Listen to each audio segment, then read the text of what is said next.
O Visão Trabalhista Entrevista está no ar e a gente vai falar sobre o projeto de terceirização que tramita no Congresso Nacional e que pode trazer consequências muito negativas para todos os trabalhadores do país.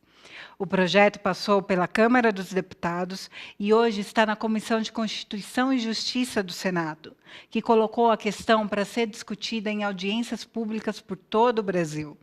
Isso aconteceu depois de um intenso embate enquanto o projeto estava na Câmara. Os sindicatos de trabalhadores foram para as ruas em grandes manifestações contra o projeto.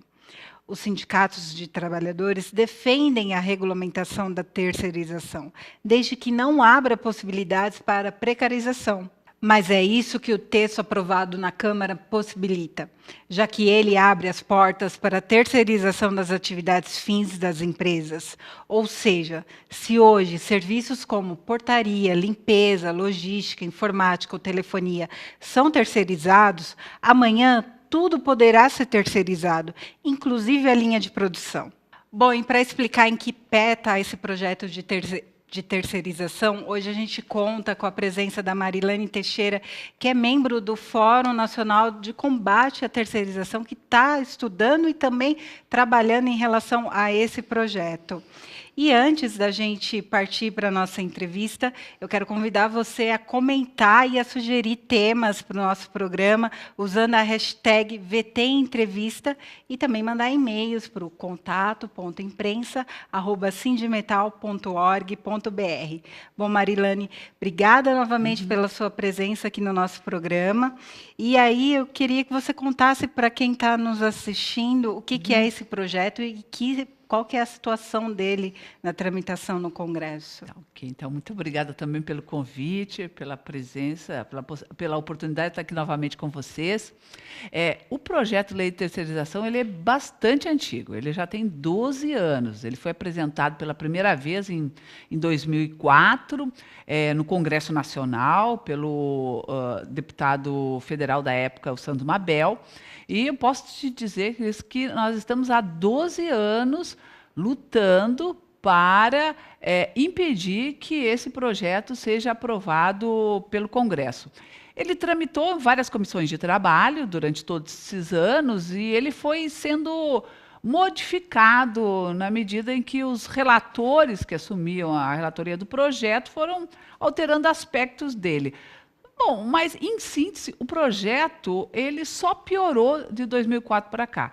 Assim, resumidamente, o que foi aprovado, então, em 2015, pelo Congresso Nacional, numa votação muito apertada, uma votação de 230 a 203, ou seja, com uma diferença de 27 votos, é um projeto que abre a possibilidade da terceirização para todas as atividades da empresa, seja atividades fins, atividades principais, como sendo atividades meio, atividade secundária. E mais, abre a possibilidade para que esta prestação de serviços ela seja realizada não só por empresas especializadas naquela atividade, mas também por fundações, por ONGs, por cooperativas, por PJ, que são pessoas jurídicas. Enfim, o que pode acontecer concretamente, caso o projeto seja aprovado no Senado, onde ele se encontra atualmente, e tenha, por exemplo, a ratificação da Presidência da República, nós podemos chegar a uma situação limite em que as empresas, por exemplo, uma grande empresa metalúrgica, que é constituída de trabalhadores que atuam em várias atividades, em várias profissões, possa se transformar, na verdade, num espaço onde, ao invés de trabalhadores, você vai ter empresas. Uma empresa uma cooperativa, um PJ, uma empresa especializada na área, vamos dizer, de limpeza, de manutenção.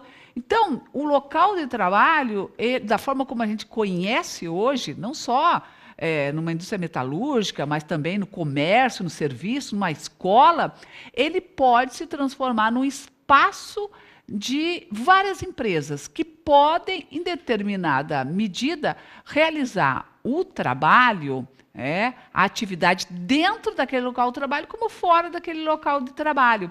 Então, além disso, o projeto, além de permitir essa ampliação da terceirização de forma desenfreada para qualquer tipo de atividade, não dá absolutamente nenhuma segurança para este trabalhador que vai ser terceirizado, que vai ser contratado pela prestadora de serviço.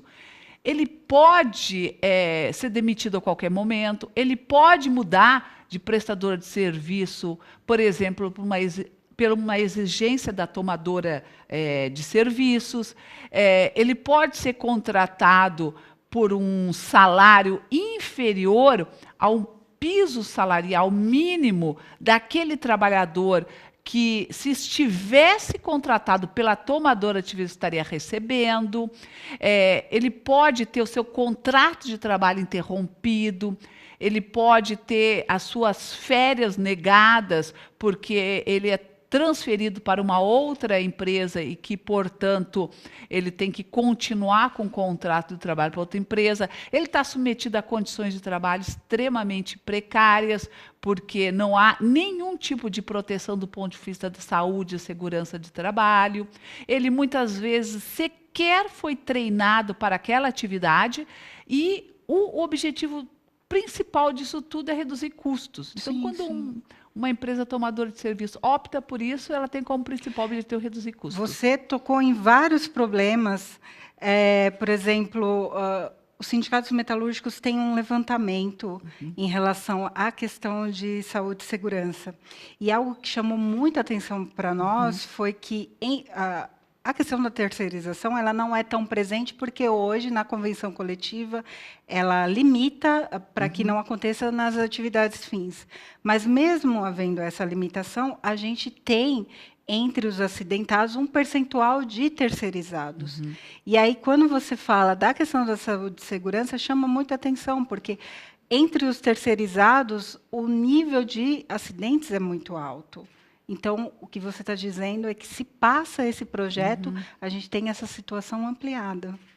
Exatamente. Então, inclusive, todas as estatísticas, e no setor metalúrgico isso é mais evidente. Por exemplo, nós temos também estudos no setor elétrico, na própria Petrobras, em que o nível de acidentes é muito alto.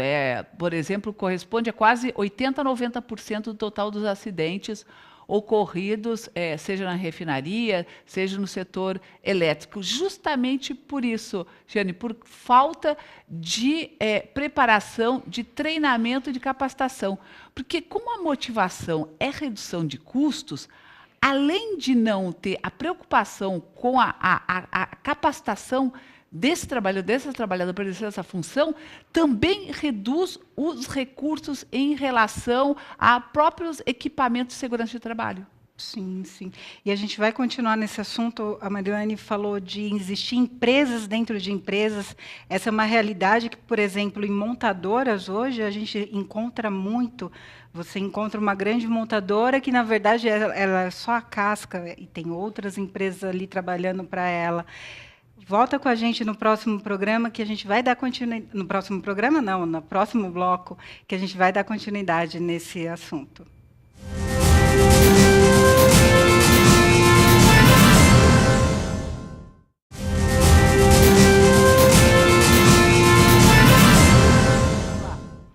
Voltamos com Visão Trabalhista Entrevista para o nosso papo sobre terceirização com a Marilane Teixeira.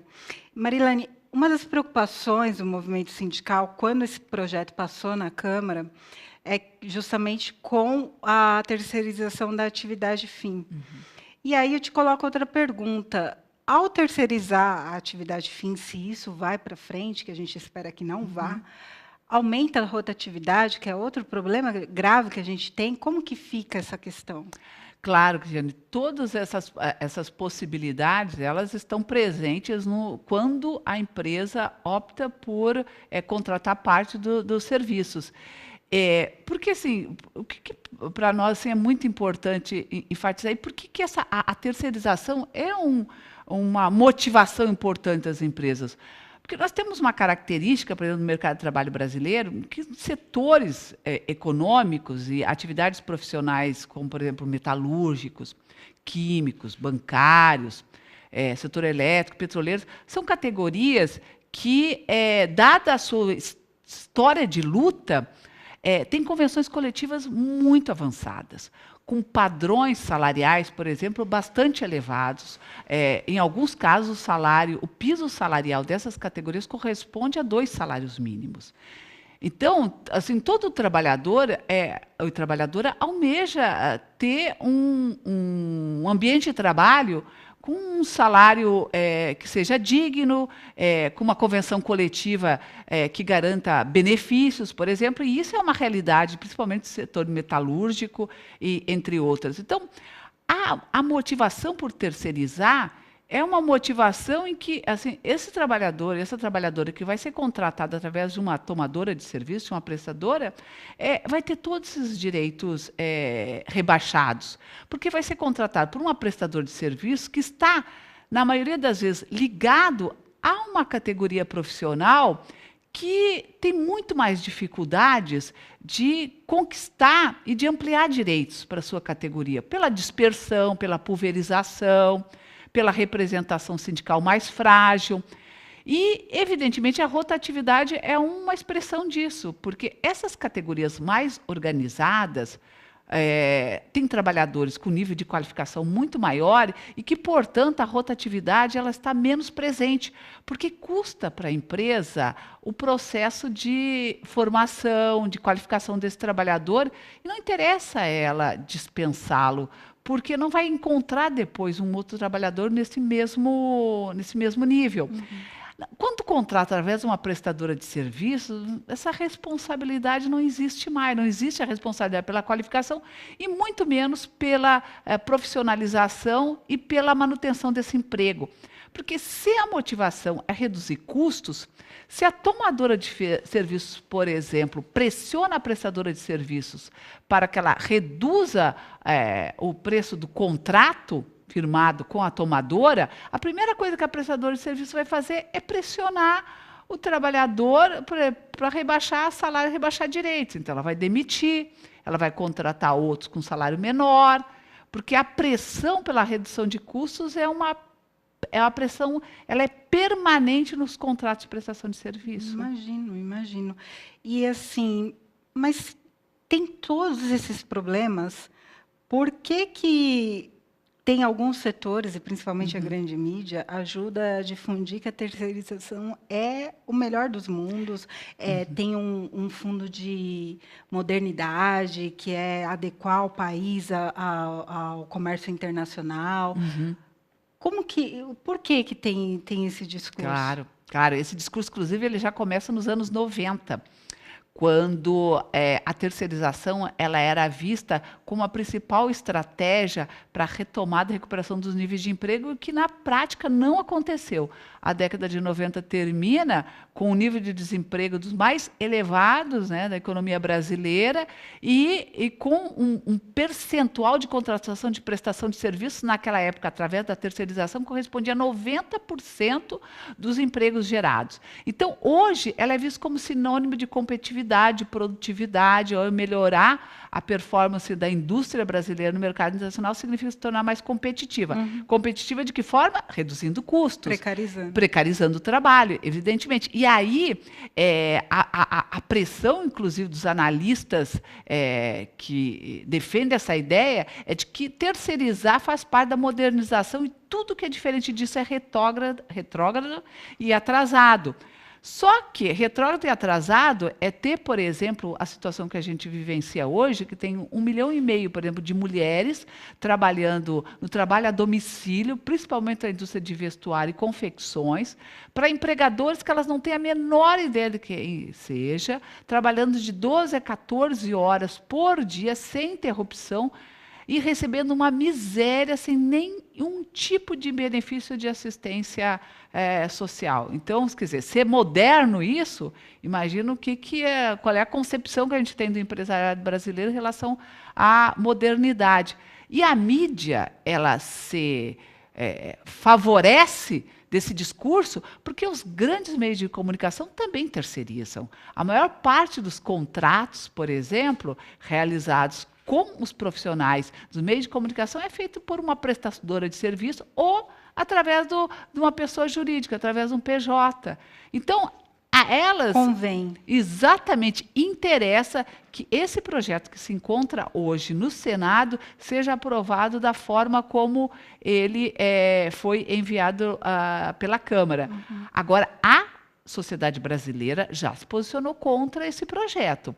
Nós temos diversas pesquisas que indicam que, por exemplo, mais de 70% dos trabalhadores e das trabalhadoras consultados consideram que, se o projeto for aprovado nos termos em que ele foi para o Senado, vai representar perda de direitos.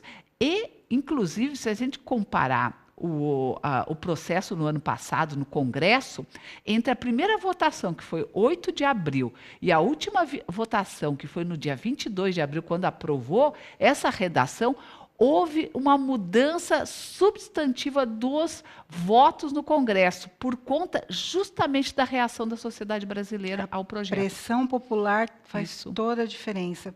E aí, dentro dessa pressão que a gente tem que fazer, dia 17 de maio, tem uma atividade que, no próximo bloco, a Marilane vai contar para a gente como que vai ser e que, dando continuidade também na explicação de que momento está na tramitação desse projeto de terceirização no nosso país. Volta com a gente no próximo bloco.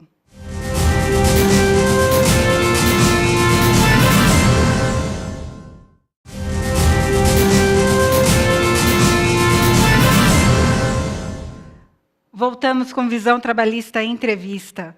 E aí a gente volta com a Marilane Teixeira para o nosso papo sobre terceirização e os impactos sobre a nossa vida enquanto trabalhadores. Dia 17 de maio tem uma atividade que tem tudo a ver com a nova fase do projeto no Senado, né, Marilane? Isso. Conta para nós o que aconteceu com o projeto depois que ele saiu da Câmara. Bom, depois que ele saiu da Câmara, ele seguiu para o Senado. O Senado ele foi distribuído em 4 comissões de trabalho. Uma delas é a Comissão de Direitos Humanos, que é coordenada, presidida pelo senador Paim, Rio Grande do Sul. E o senador Paim optou por fazer, juntamente com o Fórum, que é a entidade a qual eu estou representando, né? O Fórum é uma entidade nacional constituída por magistrados, legisladores do mundo do direito, sindicalistas, centrais sindicais, trabalhadores, acadêmicos. Em conjunto, então, com o Fórum, o senador decidiu realizar audiências públicas em todos os estados brasileiros. A audiência pública, inclusive aqui de São Paulo, foi uma das audiências públicas mais exitosas. Haviam mais de 1.000 pessoas na Assembleia Legislativa do Estado de São Paulo. Nós realizamos 27 audiências públicas, nenhuma delas nós tivemos menos de 500 trabalhadores e trabalhadoras participando. Todas elas foram muito, muito exitosas e elas trouxeram muitos elementos, muitas contribuições para que o senador se sentisse com condições de poder elaborar o seu relatório final. E a audiência pública final, então, ela está prevista para o dia 17 de maio, em Brasília. Vai ser um grande ato político. A nossa intenção é de reunir 5.000 pessoas, homens e mulheres, trabalhadoras do Brasil inteiro.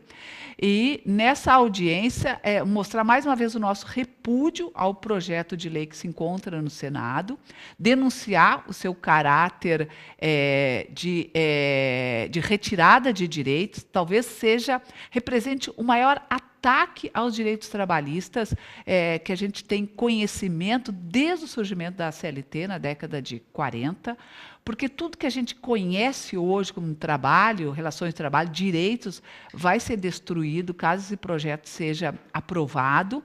E, a partir dessa audiência, então, juntamente com o senador Paim, vão apresentar um projeto substitutivo ao Senado.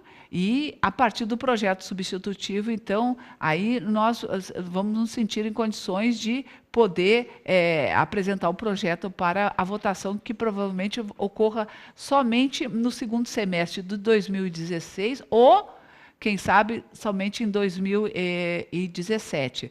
Então, o resultado das audiências ele foi tão positivo, o pronunciamento dos senadores de cada estado, em grande parte, foi muito positivo, porque uma parte deles se posicionou contra o projeto. A tendência de mudar esse projeto. Exatamente. Então, nós temos uma avaliação de que no Senado, certamente, as condições para discussão e votação do projeto são muito mais favoráveis para os trabalhadores e para as trabalhadoras. Mas aí, pela rotina da tramitação, ele volta para a Câmara e aí a gente tem outra batalha. Exatamente. Pelas condições que se dão na Câmara. Exatamente. Mas aí ele volta para a Câmara em outras condições, porque o projeto foi derrotado no Senado e com muito maior mobilização e com muito maior organização dos movimentos sociais, dos movimentos populares e do movimento sindical. Porque o que nós temos a favor é que todas as centrais sindicais são contra o projeto.